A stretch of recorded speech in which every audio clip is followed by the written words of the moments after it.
오늘도 새벽기도 나온 여러분들을 주님의 이름으로 환영합니다. 오늘은 찬송가 420장 너 성결케 위해 늘 기도하며 주 안에서 늘 성경 보고 온 형제들 함께 늘 사귀면서 일하기 전마다 너 기도하라. 420장 너 성결케 위해 늘 기도하며 너 주 안에서 늘 성경 보고 온 형제들 함께 늘 사귀면서 일하기 전마다 너 기도하라. 너 성결케 위해 내 머리 숙여 저 은밀에 계신 내 주께 빌라. 주 사귀어 살며 주 닮으리니 널 보는 이마다 주 생각하리. 420장 너 성결케 위해 주 따라가고 일 다급하여도 당황치 말고 참 즐거울 때나 또 슬플 때나 너 주님만 믿고 늘 따라가라.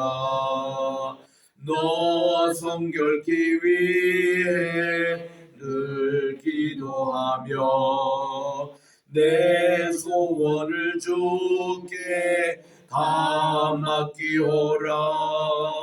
너 성실을 받아 주 섬겨 살면 저 천국에 가서 더 잘 섬기리.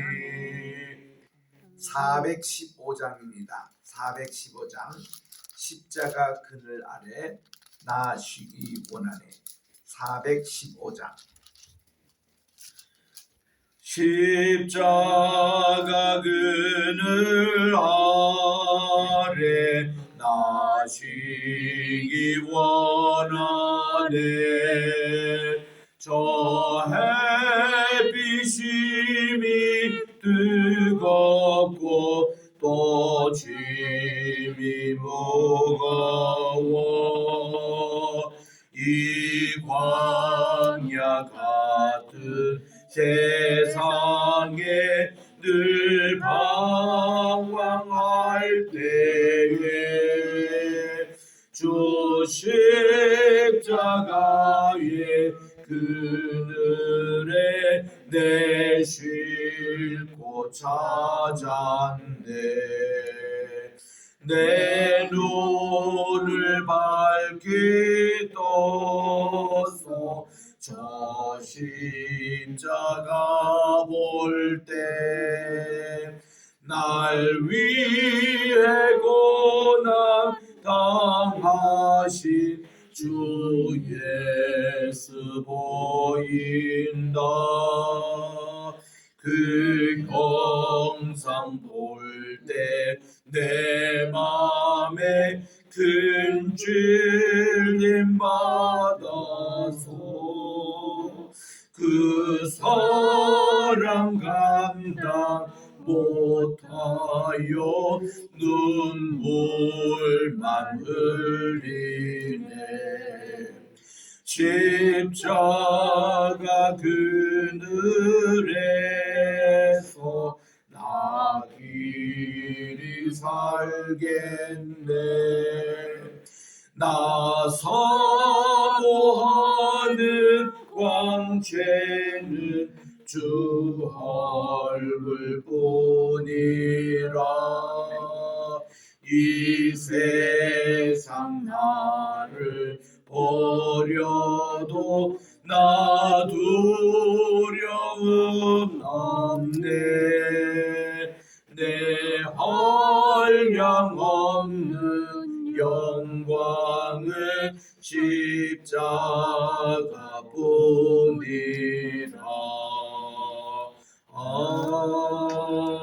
아멘.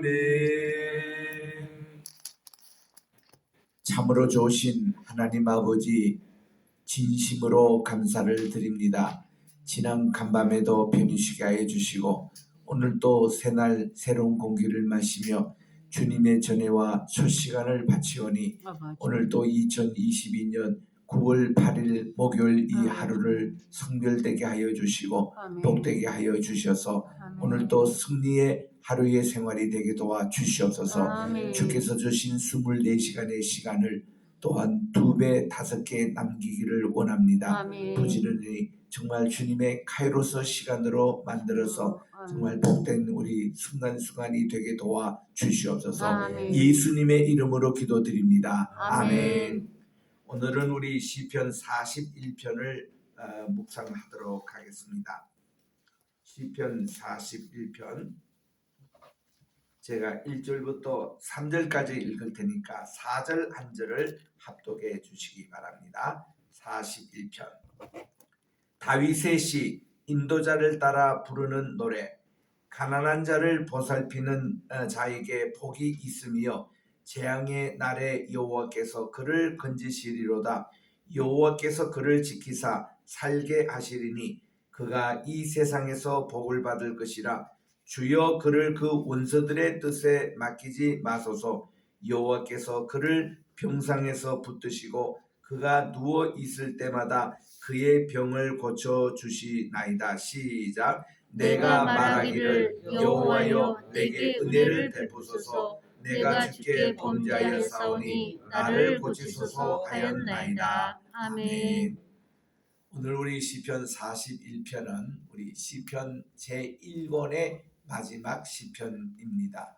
우리 요즘 날도 말씀드린 대로 시편은 150편 너무 기니까 5권씩 이렇게 나눴는데 이게 창세기, 출애굽기, 레위기, 또 민수기, 신명기 이 5경의 순서대로 이렇게 짜려서서 그 주제도 그렇게 비슷하게 흘러갑니다. 그래서 가령 제1권은 창세기에 부합되는 그런 내용을 싣고 있습니다. 주로 다윗의 시였죠. 오늘은 41편인데 우리 요즘날 우리 38편을 월요일날 묵상할 때에 설명한 대로 38, 39, 40, 41은 연속해서 읽는 게 좋다. 왜냐하면은 이것은 욥의 고통의 그런 이제 생각을 하면서 의인에 당하는 고난에 대한 그런 시편의 내용인 것입니다. 여기는 지금 41편은 여전히 이 다윗이 병중에 있어요. 깊은 병중에 있습니다. 그래서 이제 이것이 또 42편, 43편도 마찬가지로 그 시편의 기자가 병중에서 하나님께 노래하는 것으로 이어지거든요. 이것은 지금 41편이 그 앞서 어저께 묵상한 40편과 어떻게 연결고리가 있는가 하면은 40편 4절에 보니까 여호와를 의지하고 교만한 자와 거짓에 치우치는 자를 돌아보지 아니하는 자는 복이 있다. 이렇게 말씀해 주셨어요. 우리가 흔히 복이 있다라는 말은 심령이 가난한 자, 애통하는 자, 또 온유한 자 이런 우리 개념이 예수님의 팔복에 있는데 여기는 조금 사절이 좀 반어법을 쓰고 있습니다. 여호와를 의지하고 여지하는 자가 복이 있다는 것이죠. 그러나 교만한 자와 거짓에 치우친 자를 돌아보지 아니하는 자가 복이 있다 해서 양면성을 얘기하고 있습니다. 그래서 우리가 하나님께 복을 받기 위해서는 하나님을 의지해야 되겠다. 그리고 교만해서는 안 되구나. 또 거짓해서는 안 되구나. 정직해야 되구나. 이런 내용들을 이렇게 우리가 복이 있다. 이렇게 하면서 이 말씀에 있는 말씀이 오늘 41편 1절의 말씀입니다. 가난한 자를 보살피는 자에게 복이 있으며 재앙의 날에 여호와께서 그를 건지시도다. 또 누가 복이 있냐 하면은 가난한 자를 보살피는 자를 하나님이 복이 있다는 거죠. 그래서 가난한 자, 약자, 또 사회에서 소외되는 자, 외로운 자, 또 이분처럼 이렇게 재앙을 당하여 어려운 자들, 이런 분들을 돌보는 자가 참 복이 있다는 것입니다. 그리고 그 재앙의 날에 우리 오늘같이 태풍과 같은 폭우와 같은 이런 재앙의 날에 여호와께서 그를 건지시리라고 이렇게 기도하는 자가 복이 있다는 겁니다. 그리고 이 가난한 자를 위해서 기도해요. 2절에 보니 여호와께서 그를 지키사, 이 가난한 자입니다. 그를 지키다 살게 하시고, 죽지 않고 살게 하시고, 또 그가 이 세상에서 복을 받을 것이라는 이런 기도를 계속 하는 겁니다. 또 주여 그를, 이 가난한 자를 원수들의 뜻에 맡기지 마시고 여호와께서 그를 병상에서 붙드시고, 지금 병들이 있는 분입니다. 또 그가 또 누워 있을 때마다 그의 병을 고쳐 주소서 하고 이렇게 하나님께 먼저 기도합니다. 여러분 1절에서 3절의 내용은요, 이 중보기도예요. 정말 가난한 자, 그가 또 병들고 힘들고 어렵고 원수의 손에서 지금 고통을 받고 있는 그 사람을 먼저 기도해요. 그리고 나서는 이제 이 다윗이 자기 자신의 기도를 하는 겁니다. 먼저 기도해놓고, 중보기도해놓고는 내가 말하기를 여호와여 제게도 은혜를 베풀어 주십시오. 제가 지금 가난한 자, 약한 자, 병든 자, 이런 사람들 위해서 먼저 기도했는데 제게도 은혜를 베풀어 주십시오. 제가 주께 범죄했습니다. 제 병의 원인을 알거든요. 그래서 나를 고쳐 주십시오 라고 그렇게 말씀합니다. 제가 지난 한 2주 전에도 말씀을 드렸지만은 모든 병이 다 병에서 기인한 것은 아닙니다. 예를 들면 코로나 걸렸다고 다 모든 사람이 죄 때문에 온다, 그렇게는 절대 생각하지 마십시오. 때로는 우리는 전염병도 당하고, 때로는 교통사고도 당할 수 있고, 때로는 우리가 폭풍도 맞을 수가 있습니다. 그런데 우리는 죄로 인해서 병이 오는 경우도 많습니다. 예수님 당시에도 38년 된 병자가 베데스다 목각에서 우리 주님으로부터 뇌죄 사함을 받았다 하고는 병의 고침을 받았습니다. 또 저기 수로보니게 지방에 갔을 때에 그 한 여인의 딸이 이렇게 귀신에 들려, 흉악한 귀신에 들려 고생하고 있을 때 주님께서는요, 그의 죄를 용서해 주시고, 그리고 그의 바알신을 섬기던 우상의 죄를 용서해 주시고, 그리고 그 딸이 고침을 받았습니다. 또 중풍병자를 내상에 메고 돈 친구들을 보시고 그들의 믿음을 보시고 이 중풍병자의 병을 고치시기 전에 내 죄 사함을 받았느니라. 그래서 그가 죄 사함을 받고 그리고 일어나라, 내 침상을 들고 집으로 가라 했더니, 이 성한 사람도 침상 메고 여러분 가는 게 그 요즘 이사진 센터에서 이분들도 보니까 두 분이 피아노도 끄떡끄떡 들고 하는 그런 분도 계시지만은, 여러분 지금 오랫동안 중풍병 앓은 사람이에요. 근데 그 사람이 일어나는 것만 또 큰 기적인데, 그걸 또 자기가 지금까지 누웠던 침상까지 메고 집으로 간다. 그 광경을 여러분들이 그 현장에서 보면은 너무 놀라잖아요. 이런 것이 그의 죄사함 받고 나서 주님으로부터 정말 이 고침을 받으니까 힘이 막 장사까지 세져가지고 발목에도 힘을 얻고 팔목에도 힘을 얻고, 그 대개 보면 우리가 병원에서 어느 정도 입원해 있으면은 그 퇴원해서도 회복하는데 참 시간이 걸려요. 이렇게 걸음걸이도 약해져 있고 또 소화 기능도 약해져 있고 모든 건데 회복하는데 참 시간이 걸리잖아요. 그런데 예수님으로부터 병남을 받고 나서는 막 침상채 막 들고 가는 이런 일들, 그 성전 미문 앞에서 안전뱅이가 한 번도 걸어본 적이 없는데 그가 발목에 힘을 얻고 또 무릎에도 힘을 얻고 모든 신경에 힘이 딱 생기니까 걷기도 하고 뛰기도 하고, 그래서 하나님의 성전에부터 먼저 들어가서 예배를 함께 드리는, 이런 것은요 우리 보통 생각하는 것보다 훨씬 하나님이 더 크신 능력으로 임하신다는 걸 알거든요.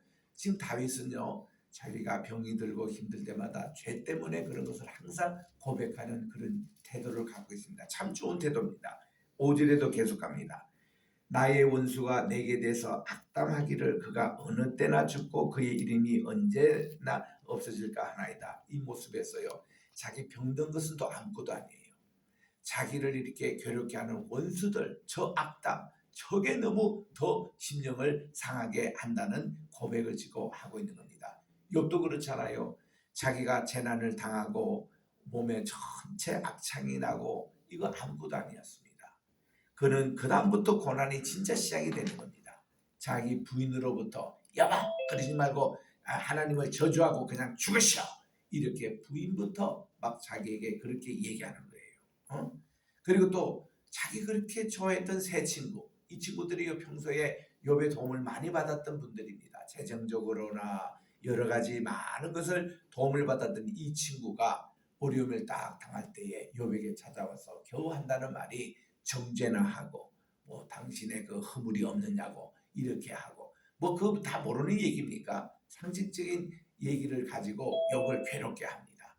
그래서 이런 것이 욥이 힘들어요. 그런데요, 그런 친구들 아니라 이제 그를 미워하는 원수들이 있잖아요. 블레셋 군대라든지 뭐 사울 왕이라든지 뭐 그에게 여러 가지 원수되는 사람들이요, 이 다윗에게 손가락질을 하는 거예요.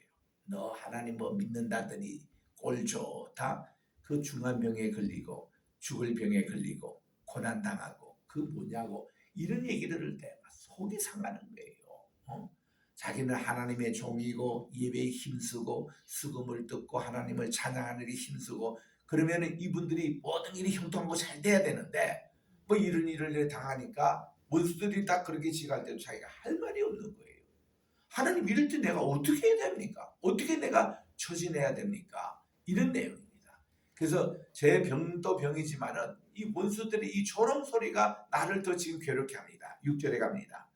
나를 보러 와서는 거짓을 말합니다. 그들이 그의 중심에는 악이 쌓여 있습니다. 그리고 나아가서는 이를 널리 선포하는데 야 우리 다윗 보니까 뭐 하나님 성이라고 하는데 저 다 거짓말이더라. 저 하나님께 또 처벌 받아가지고 꼴 좋다 하고 이렇게 또 뜯고 다니는 이런 내용이 너무나 힘들다는 거죠.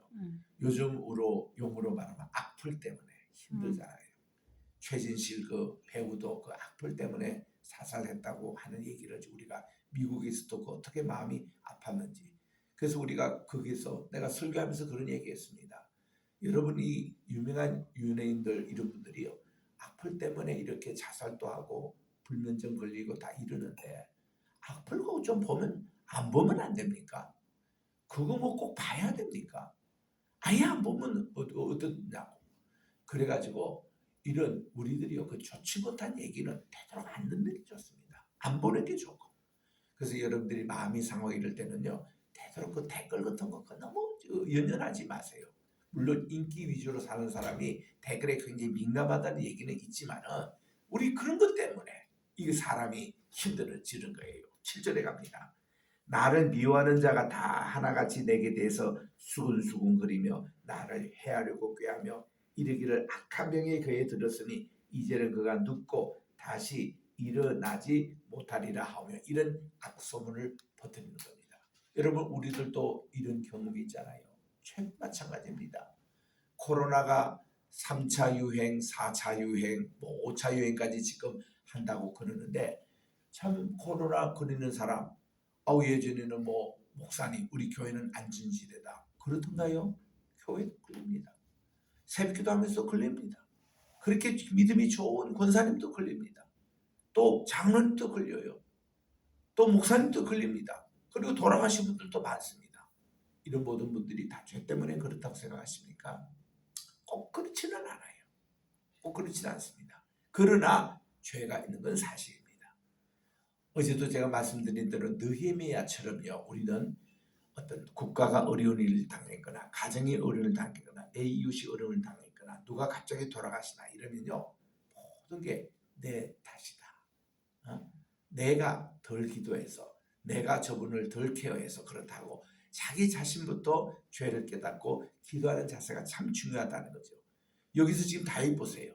자기 지금 이런 어려운 속상한 얘기 하기 전에 먼저 가난한 자, 어려움을 당한 자, 또 약자, 소외되는 자 이분들을 위해서 먼저 기도하잖아요. 이 태도가 저는 참 좋다고 봅니다. 그러면서 자기를 한번 돌아보는 거예요.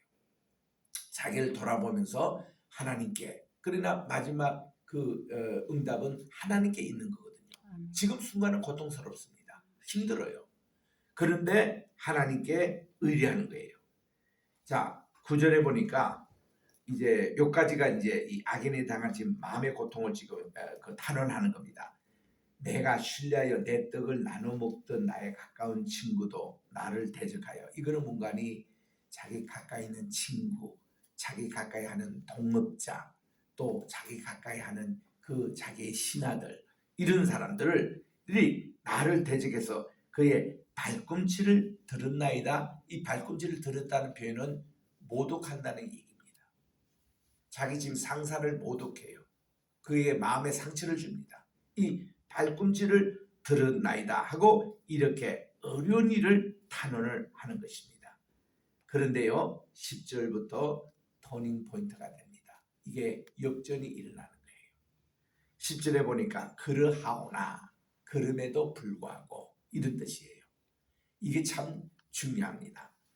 우리 다니엘의 세 친구 사드락 메삭 아벳느고가 느부갓네살 지하 때에 느부갓네살이 한 번은 꿈을 꿨는데 금신상의 꿈을 꾸는 거예요.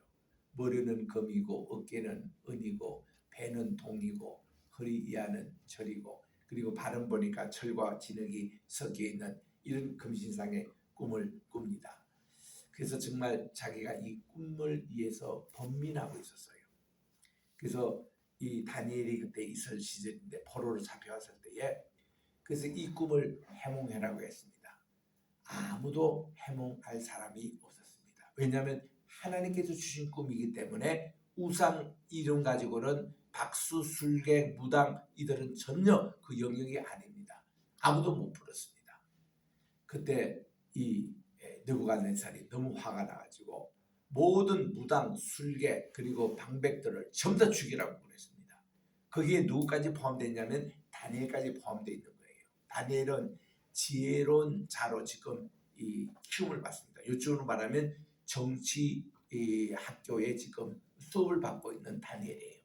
왜냐하면 이 느부갓네살이 온 세계를 천국을 통일하고 이거를 전부 다 장악하기 위해서 각 나라의 석국에 아주 똑똑한 애들을 다 추려가지고 젊은 애들입니다. 요즘 말하는 중학교 다니는 그런 애들을 추려가지고 데려와서 이 정치학교를 만들었거든요. 그래서 얘들을 지금 키우는 겁니다. 그래서 우상 문화를 가르치고 느부갓네살의 이상을 가르치고 이렇게 해서 얘들이 하나의 그 당시에 지혜자라는 현인이라는 그런 반열에 있었습니다. 다 죽이라니까 얘들도 다 죽임을 당하게 돼 있는 거예요. 다니엘이 그 소식을 딱 듣고 아니 자기 상사되는 분에게 건의했습니다. 저를 느부갓네살 왕에게 데려가 주십시오. 그랬더니 네가 뭐 어떻게 그 꿈을 너 해몽하느냐. 제가 하는 게 아니고 제가 섬기는 만군의 하나님이 어떤 분인가를 그분에게 가르쳐드리겠습니다. 했더니 다니엘이 졸지에 아직도 어린아이 정치학교에 다니는 지금 학생이에요. 속국에서 잡혀야 돼. 이 소년에 불과한 12살 되는 아주 어린애를 느부갓네살 왕 앞에 데려갑니다. 그리고서는 내가 섬기는 하나님께서 그 꿈을 해몽해 줄 거라고 선언하니까 아주 느부갓네살이 반색을 해가지고 뭐냐 했더니 왕의 꿈꾸미 이런 게 아닙니까? 이런 신상 맞다 그게 무슨 뜻이냐? 그랬더니 왕이요 지금 왕의 시대가 금신상처럼 이 페르시아 아니죠 이 신 바벨론 시대가 이런 시대입니다. 왕의 시대는 지금 금시대입니다. 근데 왕의 다음 시대는 은시대에 불과합니다. 이게 이제 페르시아 시대를 얘기하는 겁니다. 그리고 이제 그 다음 시대에 오면은 그리스 시대가 오는데 헬라 시대에 옵니다. 그거는 동과 같은 그런 이제 나라가 옵니다. 그 다음은 로마 시대가 오거든요. 로마 시대는 철의 나라예요. 철인데 그게 이제 발가락에 보니까 하나는 반은 철이요 하나는 진흙으로 상했어요. 요거 로마도 훗날 동로마, 서로마로 갈릴 겁니다. 훗날 AD 453년에 그렇게 갈렸거든요. 그 하나의 역사의 그 모습을 미리 지금 보여주는 겁니다. 그래서 우리 왕이 이 금 시대 때 잘 다스려야 이 역사가 바로 세워지는데 여기 실패하면은 하나님의 뜬돌 아무도 사람에게 의지하는 뜬돌이 와서 이걸 전부 다 박살낼 겁니다. 그때는 이것이 큰 태산을 이루어서 그 먼지가 태산을 이룰 정도로 허무하게 끝날 것입니다. 그러면 웬만한 알아듣는 지혜로운 왕 같으면은 내가 금시되지만 이거를 잘 다스려 가지고 그렇게 허무한 그런 뜬돌의 징벌을 당하지 않겠다, 그렇게 생각해야 될 것 아닙니까? 근데 이 느부갓네살이요, 그 다음 날요 이 자기 꿈에 본 이 신상을 만드는 거예요. 그 만든 높이가 얼마인가 하니 18척. 18척은 우리 사람의 한 높이가 4규빗인데 4규빗이니까 그거보다 또 4배 반 되는 엄청난 큰 신상입니다. 뭐 60m가 해당된다나요? 그 신상을 우리가 쉽게 이해하는 것이 꼭 같은 것을 옛날 사담 후세인이 세웠거든요. 그 걸프 전쟁이 났을 때에 사담 후세인이 그게 끌어 내려가지고 시가 행진하며 창피를 당했거든요. 꼭 같은 사이즈가 지금 평양에 있습니다. 김일성과 김정일이 동상이 그 느부갓네살의 그 노부가 똑같이 사담 후세인과 똑같은 것을 디자인해 가지고 그 지금 옛날 우리 하나님께 평양 신학교하고 장대영 교회 그게 지금 다 이 동상이 서 있는 거예요. 이거 우상이죠 완전히. 저것도 이제 목매 가지고 끌어날 날이 이제 곧 올 겁니다. 이거 하나님 그런 거 우상 참 싫어하세요. 그래서 느부갓네살 그렇게 된 거예요. 그래서는 자기 금신자를 다 그렇게 60m 대 높이에 만들고 이래가지고는요, 이제부터 현악기하고 모든 관현악을 동원해가지고 악기 소리 나면 다 여기에 절하라고 그렇게 했습니다. 근데 다니엘의 세 친구는 여기에 절하지 않았습니다. 이 절하지 않은 자에게는 풀무불에 던지겠다. 그래서 이런 영이 내린데도 불구하고, 그럼에도 불구하고 이 세 친구들은 절하지 아니하더라. 다니엘서 3장에 나와요. 우리들은요, 어떤 모든 일이 악한 일을 당한데도 불구하고 우리는 하나님 말씀을 택하는 이런죠. 이게 바로 지금 여기 나오는 10절에 나오는 그르하오나 이 뜻이에요. 그럼에도 불구하고 주 여호와여 제게 은혜를 베푸시고 저를 일으키사 제가 그들에게 이 원수들 앞에서 봉하게 해 주십시오. 그래서 내 원수가 나를 이기지 못하오니 주께서 나를 기뻐하는 줄을 제가 알았습니다. 그리고서는 아까 자기가 뭐 발꿈치를 들었다 그랬는데 12절에서는 주께서 나를 언제나 중에 붙드시고 영원히 주님 앞에 든든히 세우시나이다 하고 그거 반대, 원수가 자기에게 했던 조롱과 핍박과 이걸 반대로 우리 하나님은 세워주시고 온전하게 붙잡아 주시고 병에서 낫게 하는 이 하나님을 해피엔딩으로 끝나고 있는 말씀이에요. 얼마나 감사한지.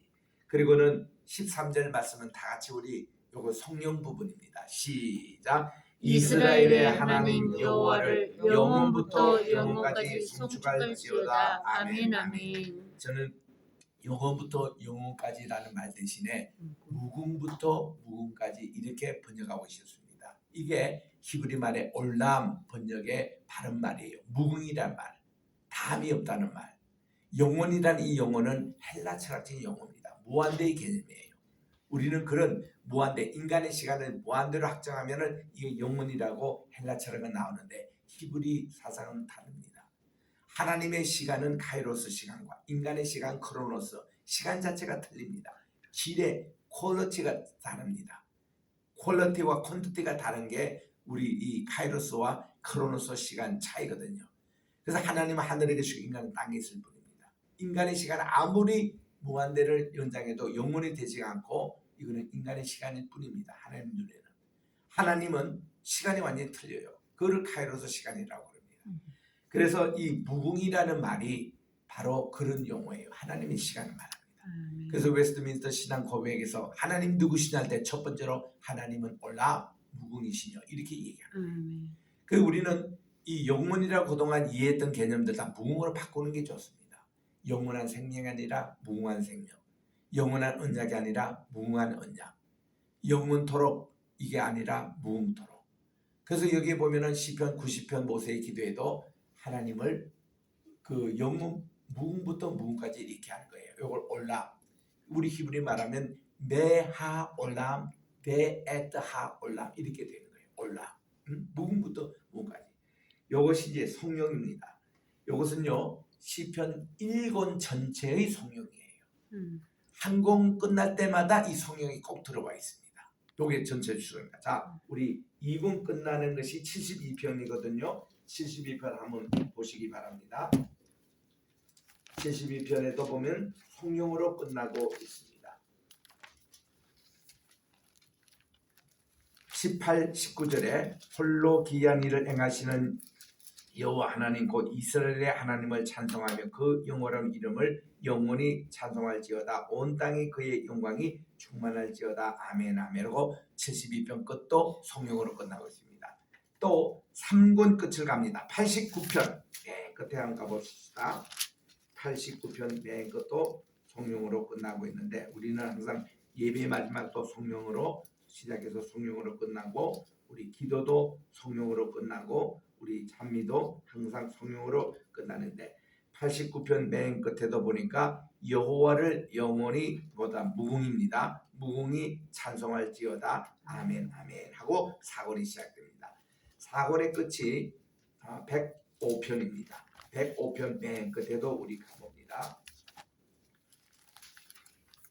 105편 미안합니다. 106편 끝이에요. 106편 끝에 그다음 107편부터 5권이 시작되니까 여기 끝나라가 뭔가니 48절에 여호와 이스라엘의 하나님을 영원부터 영원까지 무궁부터 무궁까지입니다. 찬양할지어다. 모든 백성들아 아멘할지어다. 아멘 하고 성령으로 끝나고 있고 그리고 맨 마지막 150편 전체가 성령입니다. 전체가 이 성령 우리 호흡이 있는 자마다 여호와를 찬양하라 하고 6절로 끝나지만 150편 전체가 성령이에요. 할렐루야로 시작해서 할렐루야 마치고 있고 이거는 우리 호흡 있는 자